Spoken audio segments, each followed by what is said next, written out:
There is a silence that lives inside the perfectionist, not the silence of peace, but the kind that trembles beneath the weight of unexpressed power. It's a silence born not from serenity, but from fear, a fear so elegantly camouflaged, it wears the mask of virtue. We call it excellence. We praise it. Yet beneath its polished surface lies a question no one dares to ask. What if perfectionism is not about being the best, but about hiding from who we might become? In the endless refining of drafts, in the delay of the launch, in the pursuit of flawless execution, something vital is being buried. That something is potential. Carl Jung saw through the illusion. He recognized in perfectionism not a noble pursuit, but a barrier, a wall so high it keeps the world out, but more tragically, keeps the self in. The one who is obsessed with being perfect often lives in a beautifully adorned prison, one where the bars are made of high standards, and the key is the courage they're too afraid to hold. What terrifies the perfectionist isn't failure. Not really. It's the unsettling truth that success would demand everything of them, that their life would be unrecognizable, and with that transformation comes responsibility. Responsibility to live up to what they always could have been.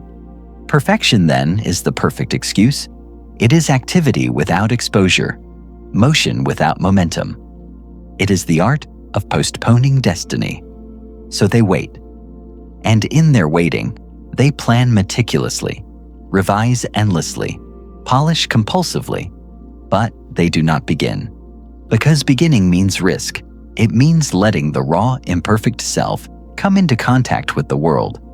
And what if, in doing so, the world changes? What if they change? That is the fear. Not that they will fall, but that they will fly so far they can never return to the life of safety they knew.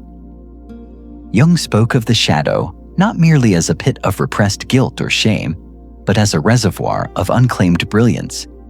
The parts of us we have hidden not because they are dark, but because they are bright, so bright they would blind the fragile ego.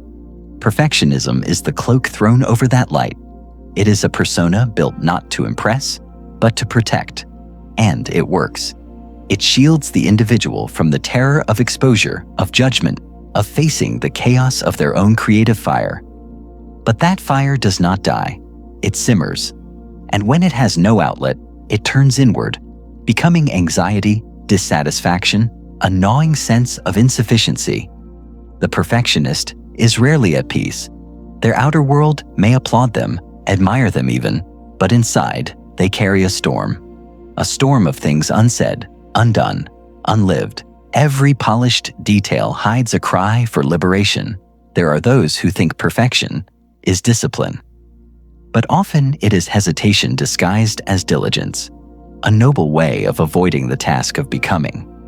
Because to truly become, one must face the unformed parts of the self, the wild urges, the strange ambitions, the frightening strengths. And this, Jung warned, is not a path for the faint-hearted. Individuation, the journey to one's true self, requires shedding layers of falseness, breaking the comforting rhythm of constant improvement, and stepping into the unpredictable realm of real creation. True power is not in doing something perfectly, but in doing something that reveals you. The perfectionist's tragedy is not that they are demanding, but that they are afraid to be seen in their raw, unscripted form. To act before everything is ready is terrifying. Yet it is the only way to allow the unconscious to breathe, to speak, to live. Because the perfectionist does not seek perfection for its own sake. They seek it to avoid imperfection. But more deeply, they seek it to avoid themselves, the mess of their own potential, the terrifying prospect that they might be capable of something immense. Because once that door is opened, there is no going back. The ordinary will no longer suffice. Jung understood the paradox. The brighter the light, the darker the shadow. And in many perfectionists, the shadow is heavy not with sin, but with suppressed greatness, talents hidden because they seemed too bold, dreams postponed, because they demanded too much change. Perfection is not their goal. It is their hiding place. The irony is painful. The very thing that seems to promise freedom, perfection, is what enslaves them. They build their cages with gold, thinking it will make them feel safe. But safety without expression is suffocation. The soul does not care for polish. It cares for truth. It longs to be lived, even imperfectly.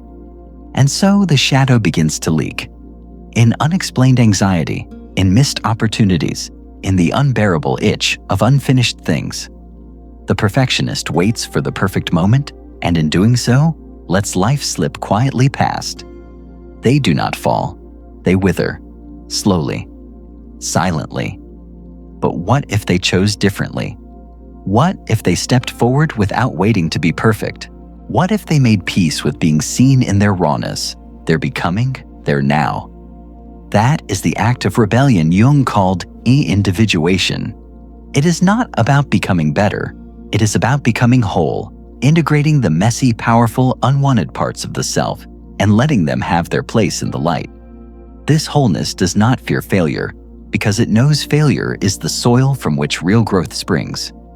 It does not fear judgment because it no longer relies on a mask for identity. It does not fear exposure because it has nothing left to hide. But the path is not easy. It begins in discomfort, in the willingness to say, "This is not perfect, but it is real." And in that moment, the perfectionist begins to die, and the creator is born. The creator who dares to launch without guarantees, who risks being misunderstood, who embraces the shaky first draft, the imperfect take, the stumble in public, because they know that this is life, not the curated illusion, but the living, breathing chaos of becoming. And in that space, the shadow softens. It becomes less a threat and more a guide, a reminder of all that was once hidden. And what was hidden begins to emerge, not all at once, but piece by piece, breath by breath. The voice that was silenced begins to speak. The hand that trembled begins to build. The eyes that feared their own reflection begin to see, not the perfectionist's fantasy, but the soul's truth. And so they continue, not towards perfection, but towards depth, towards meaning, towards wholeness. Because in the end, perfection is not where power lives. Power lives in the one who acts despite imperfection, who speaks even with doubt, who dares not to be perfect, but to be fully, radically human.